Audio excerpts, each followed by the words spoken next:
honestly, like, it's annoying because they'll, if you read how they rate their games, they'll say a 10 out of 10 doesn't mean the game is perfect, okay? And it's like, okay, that's what you said, but for most people, that sounds like a perfect score, asshole.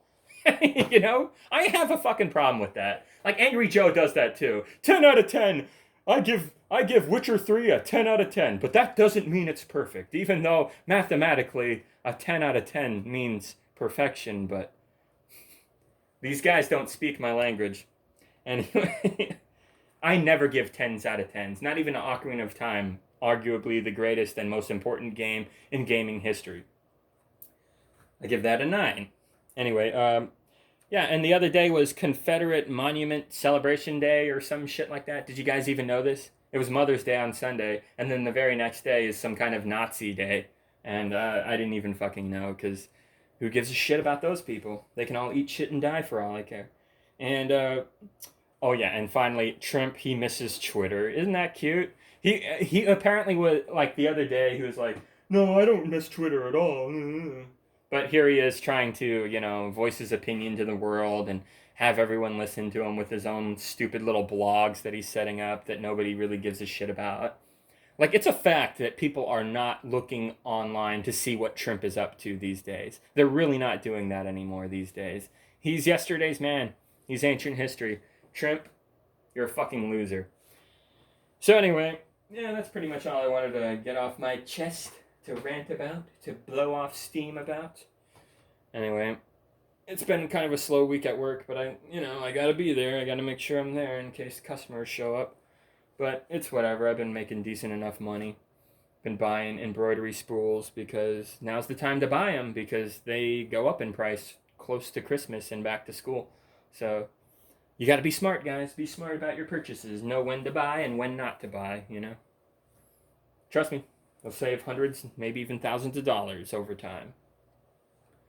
Anyway, fellers, I guess that's it for this video. Yeah, Jimmy Stengel, hit me up sometime, man. I bet you that Halo Infinite news we're gonna get is gonna be ass. I got bad news too. Joseph Staten, as much as I love the guy because of his great work he's done on Bungie Halo games in the past, he did help create Destiny, which turned out to be a turd. And guess what he else also helped create?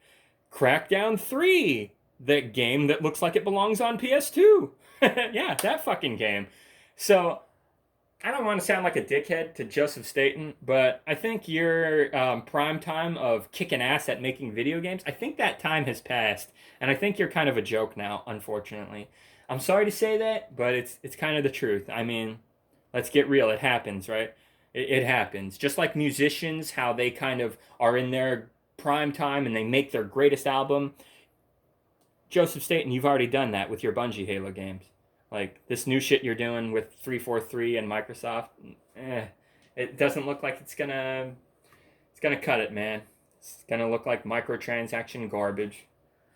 So yeah, disappointing, but it happens. Same thing with Marty O'Donnell. Marty O'Donnell hasn't done shit for us in the gaming world, really. This is the guy who created some of the greatest music in video game history for the Halo games. What's he done ever since? Kind of nothing.